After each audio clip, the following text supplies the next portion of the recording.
Now, here is Ticky Fullerton on Your Money. Hello there, I'm Ticky Fullerton, every night bringing you a full hour of the very best in business coverage across the nation and internationally, especially where business and politics meet. Coming up, the big man of green steel, Sanjeev Gupta, in the studio to talk about the international deal which will double the size of his business and why he wants the government on board in Australia to help business firm up the nation's energy supplies. Well, a week of elephant bumping in corporate Australia with takeover speculation across Healthscope, AMP, Capilano Honey and MYOB, plus three big bank results, ANZ, NAB and Macquarie. How is the market digesting it all, we ask Bailey Holt's James Rosenberg. And one of the sharpest minds in British politics. And one of the sharpest minds in British politics there, Vote Leave founder, author and MEP Dan Hannan in Australia shares his insights around Brexit and what it might achieve for both Britain and Australia.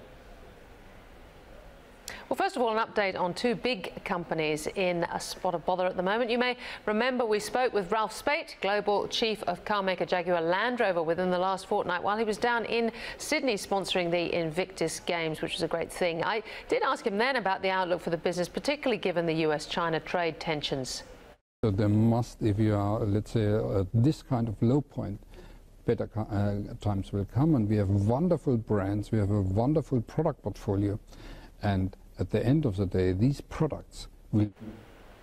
Yeah, well, Dr. Spate was very worried about the near term, and sure enough, overnight in the annual results, JLR announced a massive loss of £350 million, and there's now speculation that any adjustment to cope with headwinds will be hard to do without substantial job losses, particularly in the West Midlands, the heart of car manufacturing in Britain. One silver lining for the business we also talked about, though, could well be China's response to Donald Trump's tariff pressure. Sales were down in China for JLR, and it was causing a lot of problems. Well, the Middle Kingdom actually announced a few weeks ago that the import tariff for European cars into China would be reduced. You'd think that would help, but Chinese consumers have been holding back because the reduction didn't take effect until right now. Now, there may well be a bit of pent-up demand there. It's hard to see a silver lining in the dark cloud over US multinational GE, however. The conglomerate, whose businesses include transport, aircraft manufacturing and health, has taken a pounding on its power business side. Part of that was a big asset acquired in 2015, but GE now has a major investigation by the regulator to deal with, which you'd think would be unlikely to leave GE unblemished. GE was long cherished as a widows and orphans stock that consistently paid high dividends, good times and bad. No longer. General Electric said Tuesday it's slashing its quarterly payout to a penny per share from 12 cents. The move will save the embattled industrial conglomerate nearly $4 billion of cash each year. Wall Street applauded the move, bidding up GE shares at the market open on Tuesday. The company also took a massive restructuring charge due to its troubled power unit. That move resulted in a quarterly loss of nearly $23 billion. Harvard Business School professor Paul Healy said they are acknowledging that it is not going to turn around in a hurry. GE said it'll split its gas turbine and services business from other parts of its power unit. Revenue at that business plunged by a third in the latest quarter. GE had bet heavily on fossil fuels with its purchase of power assets from Alstom 3 years ago. But falling costs for solar and wind power have chopped demand for new fossil fuel plants. Well, a very challenging time for two of the world's best-known brands, which I thought I'd just share with you tonight, Jaguar Land Rover and GE.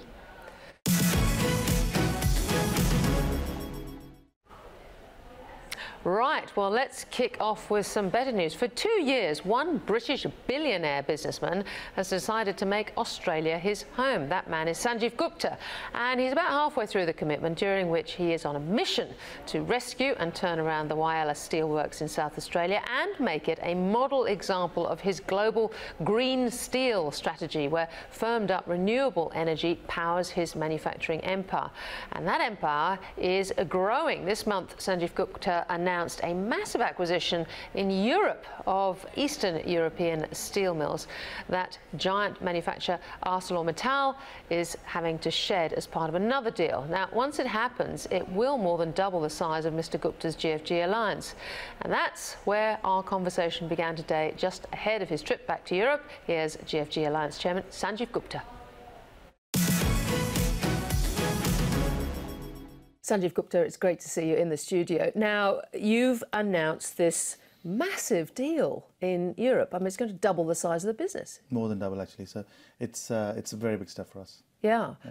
Just explain a little bit about what it involves, because you bought these assets off ArcelorMittal, which is, I mean, it's opportunistic in a way because they're moving into something else and have to sell. Is that right? That's correct, yes.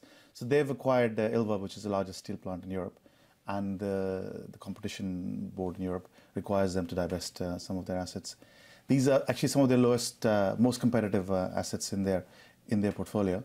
But they have to make choices. But they're having to get rid of them. Indeed. So what have we got? So far we have Romania, Czech Republic, Macedonia and Italy.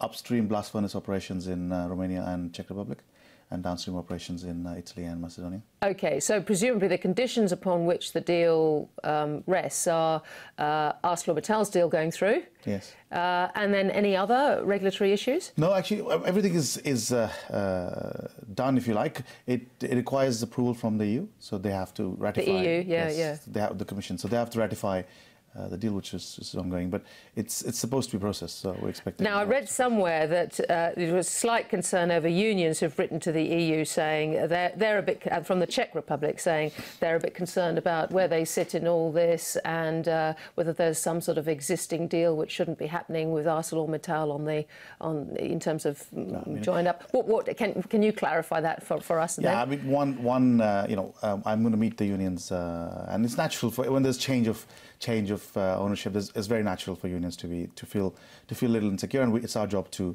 explain and satisfy them that our plans are good for them. Yes. I mean, obviously that's one of our hallmarks. We're known for our relationships with our workers, so I'm very confident that won't be an issue. And the relationship with ArcelorMittal has to be arm's length. That's obviously a prerequisite. Yes. Of the whole idea is to create a competitor. So that while one competitor is being eliminated, another has to be created to be capable of competing. So there's no question about us having anything but an arm's length. And you're actually going over there tomorrow. Are you taking off tomorrow? I'm leaving for UK tomorrow, and then I'll be across all those countries. Part of your punishing schedule, Sanjeev. So how does this? Because as I say, it does. You say more than doubles the size of the business. It's another 12,500 employees. Correct. Yes. How does that change your strategy? Well, it's not changing the strategy, but it's just it picks up a pace. Yes. So it makes us a significant player in Europe. We were already obviously a significant player in the UK in steel. Now makes us across Europe a significant player. I was looking at Jaguar Land Rover and their results today, which are quite tough, and they're awfully worried about Brexit. They've got a plant over in Eastern Europe, which in a way mitigates risk. Yes. Do you see that as one of the advantages of your new buy as well? Actually, what I said recently on this subject was what Brexit does is perhaps for British companies is makes us focus a bit more consciously about our strategy in Europe. Because when you were part of Europe, you sort of take it for granted. Yes. And now that you say, OK, we're not going to be in Europe, so we say, OK, what do we want to do in Europe? And actually, in some ways, enables more investment across into Europe, which this is perhaps partly evidence of. All right. OK, so this is a massive deal. How are you going to finance it? I mean, obviously, you're a private company. You've been asked many times about this, how you finance things. But this is a big acquisition. So presumably, are you taking out debt or no? Yes, of course. And unlike some of the previous acquisitions, which have been distressed assets, this is a very profitable business. It's a healthy business. It's not being sold for distress reasons. It's being sold for for the reshuffle reasons. Yes. So it's not difficult business to get funding on. So you're presumably going to public markets for it? Yes. Yeah. Yes. Oh, that's very interesting. Yes. OK. Look, before I come to Australia, talk about another area which you've recently gone into, and that is India. Now, we've been talking with one of the top media people there, TN9, and we spoke to Peter Varghese recently, and talking all about the process of reform in India. Apart from anything else, the bankruptcy law, you now have bankruptcy law, and that has been key to your ability to get in there, I guess. No, India is at a cusp of great change. Actually, I would say undergoing a great change at the moment. It is not a smooth ride. It's going to be, it's going to take a while before things settle down. But this is it's a point of change, because now we have a bankruptcy law. A lot of the rot in the corporate sector has been cleaned up. A lot of the banking reforms are happening. So there's a lot of reform happening, a lot of pain in the system at the moment. But in the long term, that's going to really pay big dividends. So you looked at what, 3 or 4 acquisitions. You've now got 2 major assets. Yes. So we've looked at the whole array of opportunities in India. We're very cautious, because it's not an easy ride. It's going to be it's a long-term play. It's not something which is going to unlike some of the other things we do. It's not something which will yield results immediately. So why do it? Because in the long term, India is the future. I mean, India is, it's 60% of the population under 30, largest population in the world, the fastest growing economy soon in the world. From a generational point of view, one cannot ignore in India. And of course, we have roots, we have bandwidth. Well, I find it so interesting, Sanjeev, because I mean, your grandfather ran steel business in India, but you haven't been there. I mean, you haven't got strong connections beyond. No. And in fact, from what I've read, there were some questions about who is this guy Sanjeev Gupta who's coming into India? Yeah. No, it's been I've been tempted many times to go invest in India, but I've always stayed away because of the reasons I'm saying. India has been a tough place. Yes. It continues to be a tough place, but opportunities cannot be denied. There is a huge opportunity ahead, and I think these reforms will make things easier to operate there. And so your funding for that is more internal, presumably, or have you gone to markets as well? No, depends on the deal. There's some small deals which are not difficult, which are more internal, but some of the larger deals we will go to the external market as well. Right, now let's go down to England, let's go down to Australia, to Whyalla, where I think you just got back here at 6 o'clock this morning from Whyalla. What is the situation there now? How are things progressing? No, it's very exciting. We have lots of streams of work and a lot of real progress in all of them. I mean, there is going to be actually what I'm calling a big reveal soon in December, where we'll outline. We're signing a lot of signing a lot of our projects, announcing some new ones. While it's probably, in terms of concentration, our biggest centre of investment globally, and it's very exciting. So you're halfway. I mean, you've committed. You've just done a year here. You've got another year. Your family indeed, here. Exactly. So I'm going back to the UK in sort of, let's say, August. So we've got another year to go. Yeah. And my objective was not to come here to stand still or have a holiday. I mean, it was to shake up things, and it's all in all our different sectors are shaping up. So by the time you leave next August, what would be your vision for South Australia? It's profound, so let's wait till the 6th of December. I can't tempt you a bit more. OK, all right, well, let me break it down as to what we do know about what you've done down there. You've obviously got Whyalla, the steel mill, and this whole concept of green steel in terms of your energy funding mix. You've just invested, tell me about Koltana, the solar energy project. That's $1 billion, isn't it? It's part of the $1.5 billion actually program to do 1 gigawatts of energy. It was the first step in that. Yeah. So the idea is basically to have our renewable energy resources there to underpin the development of Whyalla. And that's CIMIC Zen Energy, which is chaired by Ross Garner, isn't it? It's chaired by me, but he's the president. Yes, he's president. Yeah. So that's all going to plan. It's all going to plan. There's a lot of work ahead. None of this is quick or easy or simple. A lot of work, but I'm satisfied with the progress. Sanjeev, this is in the context of the absolute mess. Kerry Schott has called it anarchy out there in the energy market, with a grid that's having lots of renewable energy thrown at it and possibly making it very unstable. We've got the energy minister coming out and looking for firming up of energy. How do you see that? No, so firming is obviously an absolute necessity, because the future of renewables is more intermittent. But we have various opportunities, whether it's pumped hydro, whether it's batteries, whether it's hydro itself. Yeah, so how are you going to firm it up? Our plans so far include obviously pumped hydro. We have 3 sites in Whyalla, one of them which is more progress, other 2 are under progress. We have the battery, which we've announced. Which is going to be a bit bigger than the Tesla one, I guess. A little bit bigger. It's not a competition, but yes, a little bigger. And we're looking at various other things like tidal as well. So in the overall mix, I think more and more dispatchable energy is going to be important. But I think what is important to say though is that this intermittency issue is perhaps sometimes slightly exaggerated. We still have coal as a big part of our mix, which will remain for a long time. Yeah, and that you see that as really crucial, having fossil fuels. Yes, absolutely. There. You can't jump from one extreme to the other overnight. It's a transition. Transition is quickening. It's getting faster and faster. There's more and more solutions, cheaper and cheaper solutions. I think we have. Is it going faster? Is the cost of renewable energy coming down at a faster rate than even you thought? Absolutely. And I think even I would be surprised in time how that progresses, because it's like any technology, a flat screen TV. I remember my first flat screen TV cost a fortune, and today you can buy it for an absolute fraction of that. So going back to what policy we have got with the government on energy, I mean, Angus Taylor is very keen to bring prices down, but also this idea of dispatchable power reliability. What would you like to see from the government? The biggest thing I would like to see, I mean, we need some large-scale new generation. Right? That's the absolute key. And it's possible to do it, to bring price right down, if you can do large-scale new generation with long-term cheap funding. So that's the key to this answer. These projects are 30 years, sometimes longer, if it's things like hydro, 50 years, 60 years even.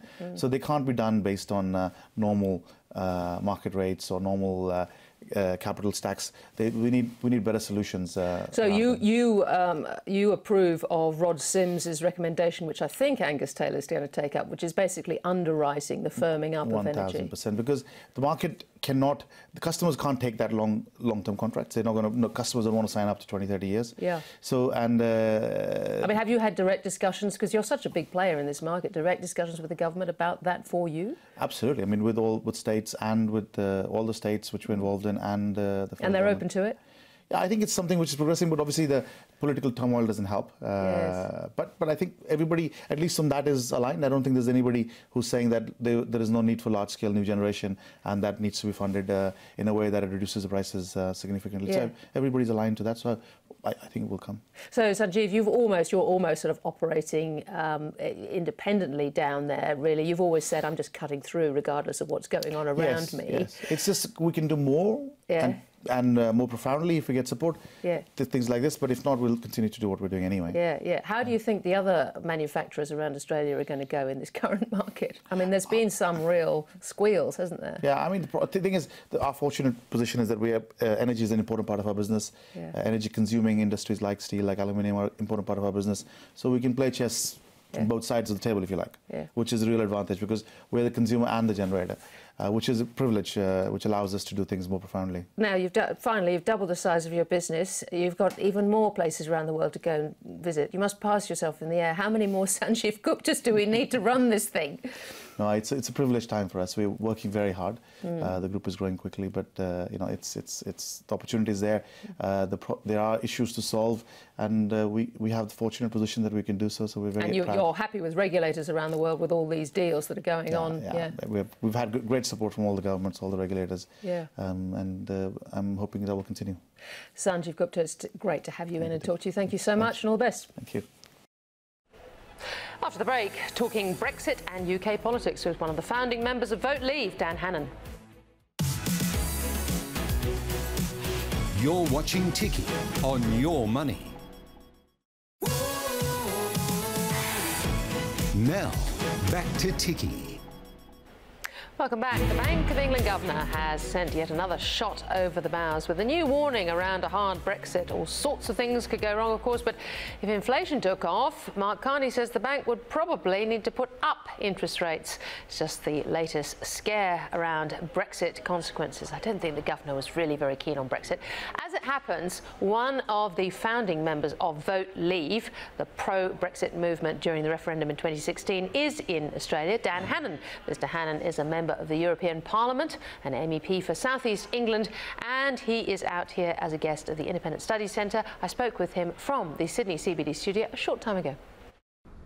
Dan Hannan, well, it's great to be able to talk to you down in Sydney, and I really enjoyed your speech at the CIS last night. Can we move first, though, to Brexit? How do you see this panning out? Well, Britain is going to recover its independence, its global vocation, its independent trade policy, and I think a few years from now we're going to look back and wonder what took us so long. We'll be reconnected with the bits of the world that are actually growing, And in particular, we'll be able to have stronger economic links with our best friends and oldest allies, including, of course, here in Australia. Now, what you've just painted there, as somebody who was one of the founding members of Leave, and obviously very excited about this, what you've just painted there is surely the upside scenario for a free trade independent Britain. Yes, I mean, in any situation where you're making a worthwhile change, there is some transitional cost. You know, if you move house from a grubby little house to a nice big one, the move itself is still fairly stressful. If you're working as a coder or something and you learn a different code, you're not earning while you're learning the new one. And there's, you know, we all understand that a worthwhile change involves some transitional cost. But I don't think there's any question that Britain is making the right long-term decision, reorienting away from a continent that is not really growing economically, back towards the bits of the world to which we're tied by language and law, by habit and by history. But Dan Hannan, do you think that a Theresa May Chequers model will deliver the sort of scenario you're talking about if she succeeds? Well, I think the really key issue is being able to be in control of our own trade policy. If we have autonomy in trade, prices will fall in the UK, things will become more competitive, and there will be a general beneficial impact on the world trade system generally. If we don't, if we're kept in what the EU calls the customs union, in other words, we're kept behind the same common tariff wall, we have to apply all the EU rules that, for example, forbid us to import Australian beef because it's been treated with hormones and this kind of stuff, then frankly there'd be no point in doing it. We'd have been better off staying or with no deal than we would with a worst of all worlds Brexit, where we have zero input onto what EU trade policy should be, but 100% control of what we're allowed to do. Yeah, no, well, that was very interesting. It was a point you mentioned quite strongly yesterday, that actually that scenario is a worse scenario than the status quo. Yes, and it would be extraordinary if we managed to get there. Now, I'm in favour of finding compromises on Brexit. On the morning of the results as they came in, I said, look, it's narrow, it's 52-48. We've got to find something that both sides can live with. Yes. And that, it seems to me, means a phased, gradual recovery of power rather than a total rupture. We've got to try and bring the country with us. So, yes, we will become a sovereign country again in the sense that UK law once again becomes supreme on our own soil. But we should then have the strongest institutional and political links with the EU compatible with being an independent state. And that seemed to me a fair compromise. I was very happy to look at a Swiss-type option where we'd be in the European free trade area, we'd keep large elements of the single market.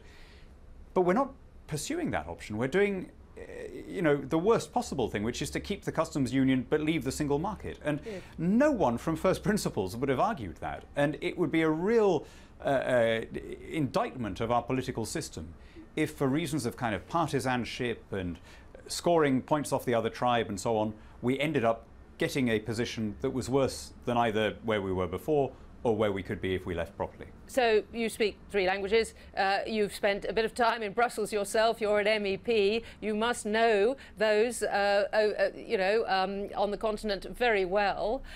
How do you think they will deal with the Irish problem? Because, I mean, really, is it not in Europe's court now to move? Yes, so for Australian viewers who haven't been following every twist and turn of this, there is no technical need for any kind of border on the island of Ireland, other than in the sense that we have one now, a demarcation of jurisdiction. Britain and Ireland and the Channel Islands and the Isle of Man have had a free movement area for people since 1923. All sides agreed at the outset that that would carry on. So the issue at stake is what happens to goods? What happens if Britain, for example, has a free trade agreement with Australia, imports some delicious Australian wine, it could in theory then be driven across the border, avoiding the EU tariff. But that's based on the most amazingly kind of 19th century view of what a border is. You cross a frontier now and you don't get your bags kind of rummaged through by some, mustachioed official with epaulets and a peaked cap. customs clearance now happens online in advance, yes, and there's no need for any infrastructure at the border. This has been confirmed by the head of HMRC in Britain, who's in charge. It's been confirmed by his Irish counterpart. The British government, right from the beginning, said nothing is going to make us put any infrastructure on our side of the line beyond what's already there. Do you think Monsieur Barnier and Herr Juncker, they will come around to this idea? Well, they've spotted a sort of weak point on our side, which is that because there are a number of British Europhiles who don't accept the result and who are trying to keep us in the customs union almost in a spirit of spite, as in kind of, you know, well, if we can't stop Brexit, then let's at least stop it succeeding. Because they sensed that weakness, they've made Ireland the point of pressure. And I think that the plan is that they will say, well, the only way to avoid this problem in Ireland is if the UK as a whole continues to allow Brussels to run its trade policy after it leaves. Now, that would be an intolerable situation, even if it was somehow presented as a concession because it meant that you didn't need to have customs checks between Northern Ireland and Great Britain. But it would be really the worst of all outcomes. And of course, you were right when you said that the ball should have been in their court. Britain, from the beginning, should simply have said, we're not going to do anything on our side.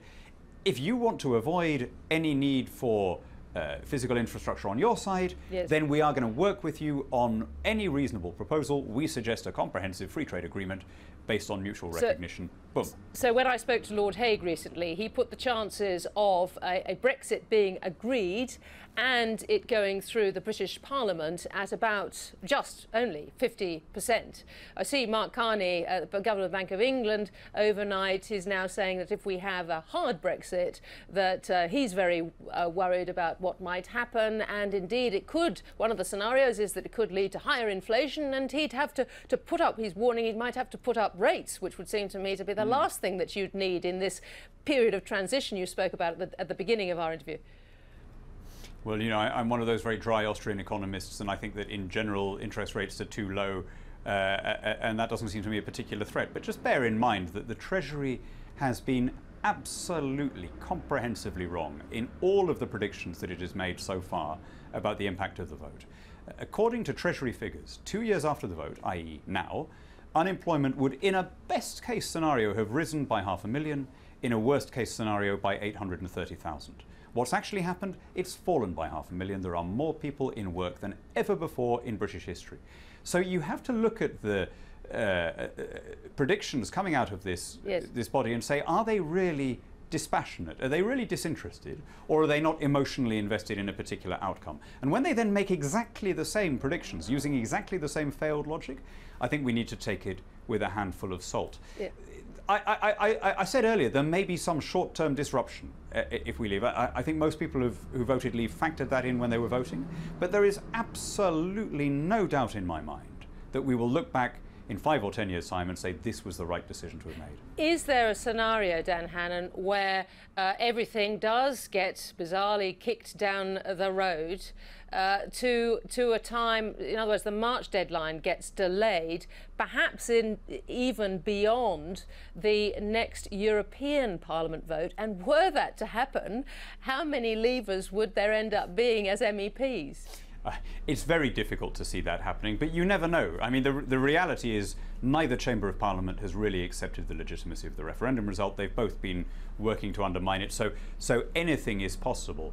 But I think it is a more likely scenario that in the event that there's no deal, which, I mean, my guess is that Theresa May and the EU will probably agree something, but I think it's far from certain that Parliament will then approve it.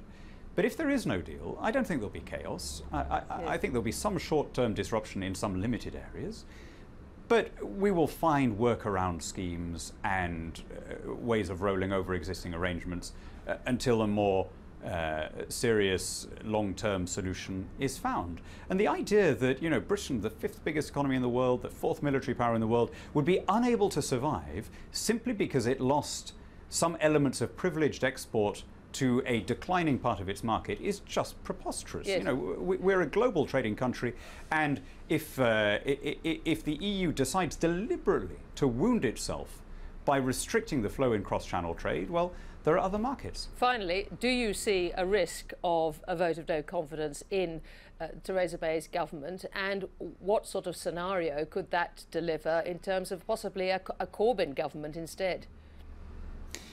It has to be allowed as a possibility that if the government is defeated on a major piece of legislation, such as a European treaty, that would lead to a change of government, not necessarily to a general election.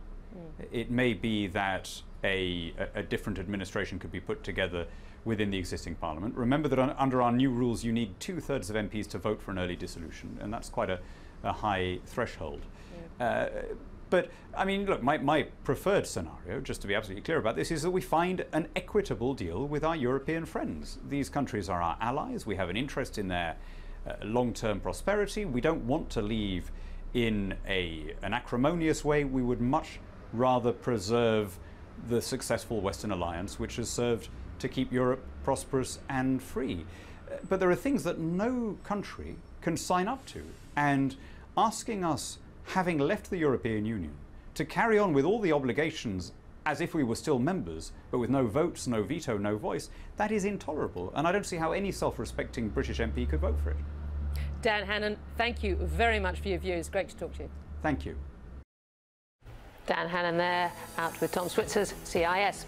After the break, Macquarie posting its half-yearly results. We'll dive into the details with Bailey Holt's James Rosenberg next. This is Ticky on Your Money, covering the big business stories.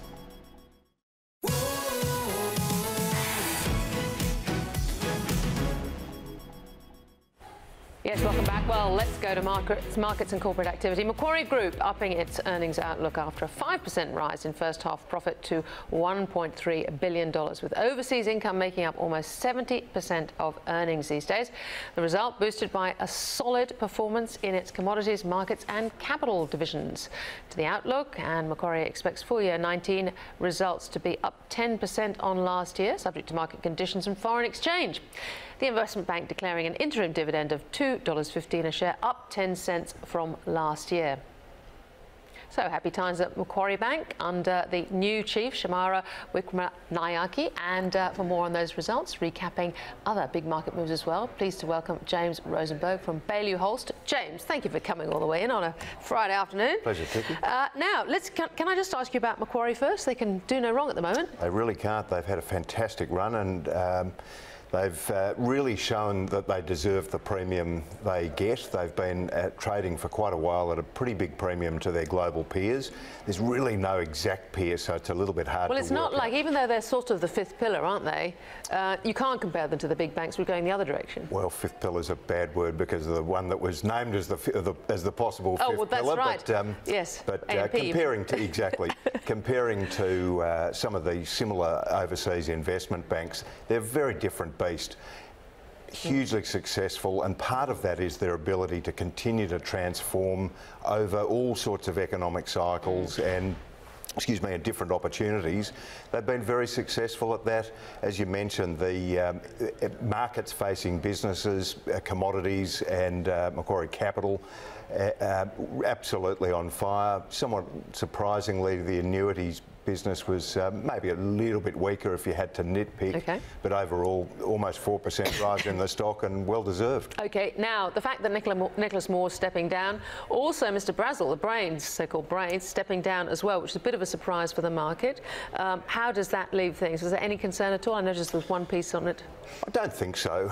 There's a lot of brains in Macquarie, yes, and there's a pretty deep pool of talent there, and the ones who've elbowed, including Shamara herself, and she's been really gifted a wonderful transition, unlike poor old Nicholas, who took that seat just as the global financial crisis hit. Yeah. Let's hope that's we don't read. But that was almost the way they managed to use it and turn it around. That was what was the genius of Macquarie at play again. Completely, absolutely. Yeah. We've seen that over the very long term, even pre-listing the Hill Samuel days, and very, very successful. So, deep talent pool. Yeah. To go back to your question, people always move around in this industry. It's the way it always has been and always will be. I don't think Macquarie will suffer. So looking at the opportunities, we're talking about how they took advantage of the GFC then. Well, here we've got banks shrinking to greatness. But as you mentioned, the fifth pillar, AMP, there was a little bit of speculation that perhaps Macquarie, particularly after AMP is going to get rid of the life insurance side, Macquarie might be interested in one or more businesses of AMP or the whole lot. I would be surprised. Would you? I know there's been some reports about that. I would be surprised on a number of levels, not the least being Macquarie's had its own issues in parts of the business that AMP's had issues in. Yes. And I think for the board to continue down that path would be a little bit surprising. The other thing is Macquarie actually wrote a note on AMP the other day, and they had a target price and a recommendation, which happened to be a neutral. If they've got any corporate action, they still publish research, but they absolutely pull those key bits of headline information on their report. Yes. No, yes, good point. Okay, two other big banks obviously reporting, you know, and you could see the pain there, couldn't you? ANZ and NAB. And Westpac is going to come out on Monday with the same thing. Westpac today increased the provision that they announced only a week ago for remediation for their customers. And the banks are in a world of pain. They've got rising cost of money internationally, very difficult for them politically to have out-of-cycle rate rises. There's clearly pressure in some parts of housing, which they're heavily leveraged to. Yes. And Ticky, these are times when unemployment's really low, interest rates are as low as they've ever been. I think consumers are really going to struggle if either of those things change. And the banks, they've done wonderfully well through a hugely long economic cycle with a bunch of tailwinds that are no longer there. And now they've shrunk to where they are now. And as I've been saying all week, they're now in a situation where they are very exposed to the housing cycle. Yep, absolutely. And if you've got some concerns about that, which I do, I think you need to be very concerned about having being overweight banks, which a lot of retail investors have been. So CSR, another report today. Now, that was a bit of a shocker, wasn't it? How many times can their glass business, Viridian, be written down? I've run out of fingers, I'm afraid. I'm onto my toes now. Dear. Look, this really underscores what dreadful history Australian companies have of making big acquisitions to make the name for the CEO of the time. They have paid for that acquisition over and over again. Horrible. Yeah. They've taken another big hit on it today, as you say. The core business was a little bit weaker. Overall earnings were down 30%, which I think was pretty disappointing. They did say that they think some of the headlines about the difficulties in property are overstated, but I guess they've got to talk their own book. Detached housing was perhaps a little bit of a relative bright spot, but this is a business that is in limbo really until housing either picks up, which looks like a fair way away, or we start getting quite a lot of government expenditure on big infrastructure projects, and you'd think that then some there's of the energy prices as well. And the energy prices as well, as you say. Right. Look, the other point I was going to make about this week is that we had a huge amount of takeover interest and activity. We had BGH and Aussie Super with Healthscope, who are still not being let in by Paula Dwyer. We then had MYOB, Tim Reed's MYOB, and he is opening the kimono for KKR.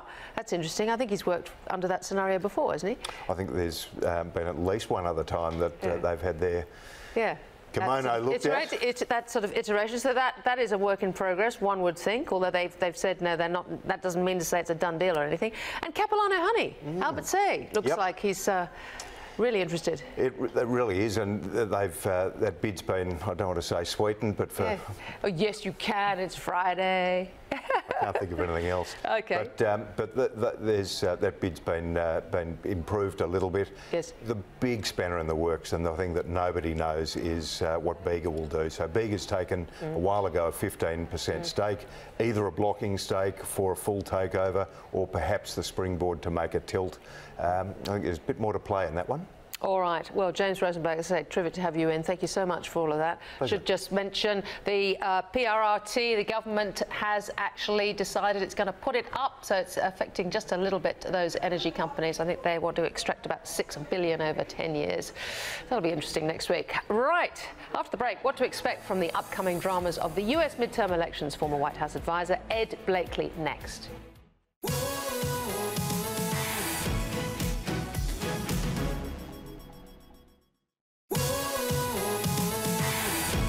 Now, back to Ticky.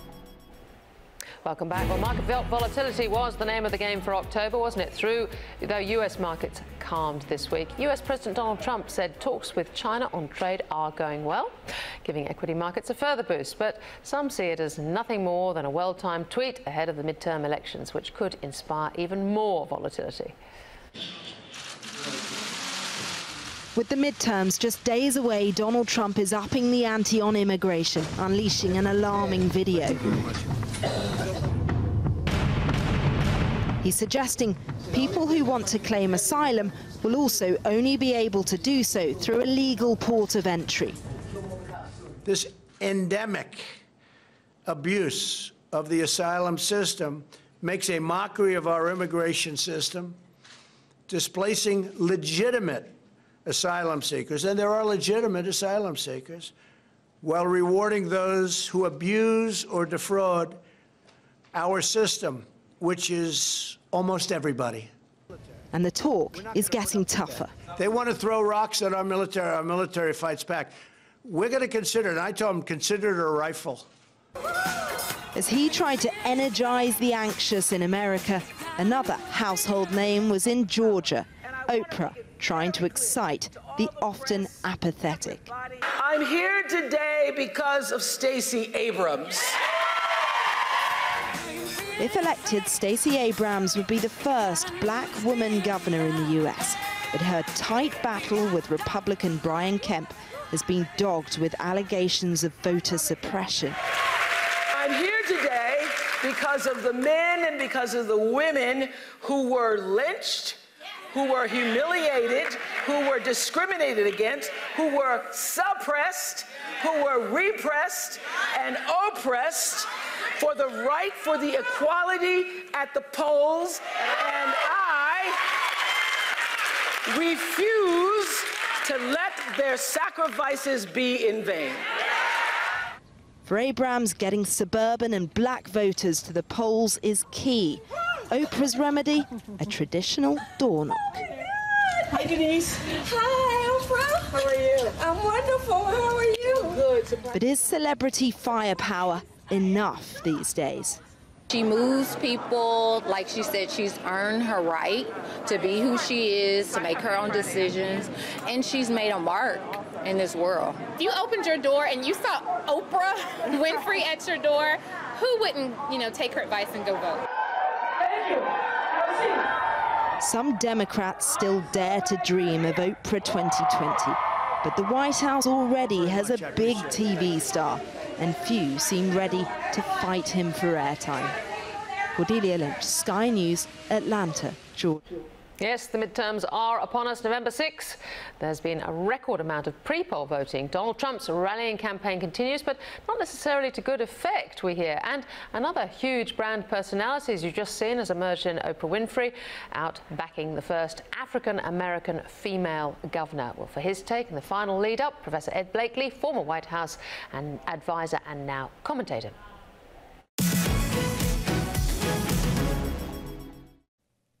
Ed Blakely, lovely to see you. Now, we're 5 days out from the midterm elections. Will the Democrats win the House? Well, if they get 18 more votes, people in than anticipated, they run the place. It takes 219, and they're that close. One of the big reasons for that is Republicans, as you know, dropped out. Yes. So there's a lot of open races, so Democrats can run in those places. But surprisingly, long-term Republicans, people who've been in 20 years, are in tough races, 1 or 2 points, and the Democrats will win some of those elections. I think the Democrats could be up 35 above the 218. Right. And how is Donald Trump going with his campaign at the moment? Well, his campaign's the best thing the Democrats ever had. Every place he goes to campaign, the Democratic vote goes up. Really? Yes. And the reason for that is he says some ridiculous thing that offends women. And you think women will be quite key in this election? They are 61% of all the voters in the suburbs favoring the Democratic candidates. Yeah. And that number is going up. Every time I read the polls, it started at 50%. Yes. Now it's 61. In every state he goes to, he offends some women. Of course, when he was running for election, he offended women, and the polls were saying that this was going to be a big problem. And then, bizarrely, it turned out that it wasn't the problem that we thought it was going to be for him. Yes, and I think the difference now is that it's not just him. Right. It's Kavanaugh. It's a whole set of circumstances that make it sound like he's against the things women want, like health care. Okay. Now, okay, so what are the states, do you think, where we're going to see some really interesting changes? Well, West Virginia, of all places. Right. Trumpdom. There's a good chance that a couple of Democrats will win in West Virginia. The first is Joe Manchin in the Senate, who always, right now, enjoys a 10% lead in the polls.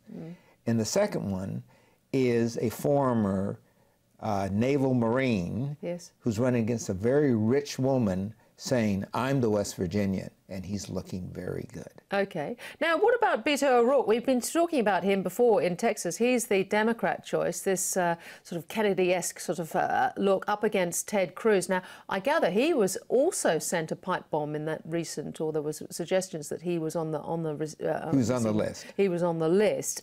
How do you reckon he's going to go? Well, interestingly enough, he was down 9 points until yesterday. And he may be down 3 to 4 to 5 points now. If he's down only 3 points, he's within striking distance, because the polls don't count the Latinos who may turn out in numbers. Yes. The question is they may go both ways, because some of them may go for a Latino. You know, Cruz is a Latino. He has a Latino name. So if they don't look very carefully. But I think he's going to give them a heck of a scare if he doesn't win. Okay. What about the big issues? I mean, we've got this caravan coming up from the south, haven't we? How is that playing out for Donald Trump? Well, the caravan is a sideshow. They're 1,000 miles away. So walking 1,000 miles, you can imagine how long that's going to take. The second thing is that there's no reason to suspect this caravan will actually cross the border. They haven't in the past. This is not the first caravan. But Donald Trump seems to be making the most of it. He's making the most of it, and he's about the birth citizenship and all this.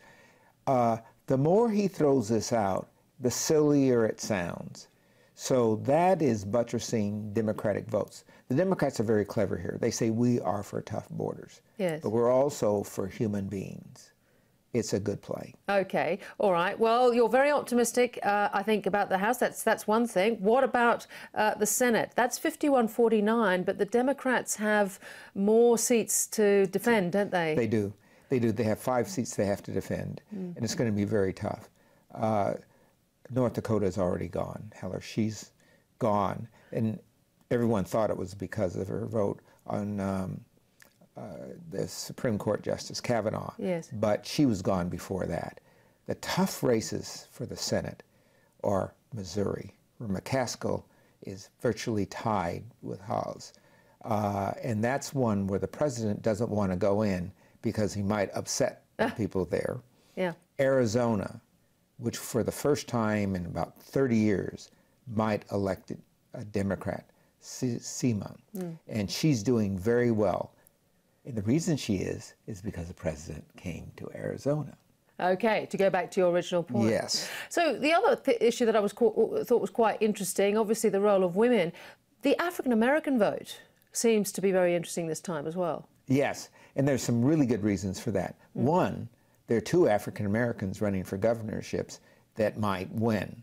Including potentially the first female African-American. Stacey Abrams. Yes. And she's in a virtual tie in Georgia, hasn't she? And she has Oprah. She has Oprah, yeah. And she's a very clever campaigner. Oprah is not doing arenas. Oprah is walking the streets into the black neighborhoods. Yeah. And of course, that's getting all kinds of press. And everybody knows, if you live in a black neighborhood and somebody famous comes, everybody knows. It's like the tom-toms. It gets on the grapevine. And then Gillum in Florida, who is just a good candidate. Okay. He's just superior candidate. And there seemed to be a record number of early voting, you know, pre-poll voting. Is that going to make a difference to one side or another? Is that It's hard to tell. What it looks like is the Republicans are voting early. Right. Getting their votes in. And many of them are in their 50s, 60s, and 70s, so they want to make sure they can get there on voting day. The young vote is the wild card. They are not voting early. If they come out and the numbers they say they're going to come out, yes, boy, this will be a Democratic wave. Because 60% of them. And Ed, how quickly are we going to know from, you know, the starting of votes, which is sort of Tuesday, or really Wednesday our time, how quickly are we going to have a sense of how the vote has gone? It's going to break in the middle of the country. The 11 o'clock closings we will see, because it'll be around 9 o'clock our time. Yep. It'll be, or by noon, we should know. If the Democrats have a wave, they won't need California or the West. Yes. If they don't have a wave, it's going to be decided in California. Okay, well, will you come back on Friday and we'll talk all about it? If I'm laughing, yes. If I'm crying, we'll see. We'll cry. We'll laugh and cry together. That's great, Ed Blakely. Thank you very much. Thank you.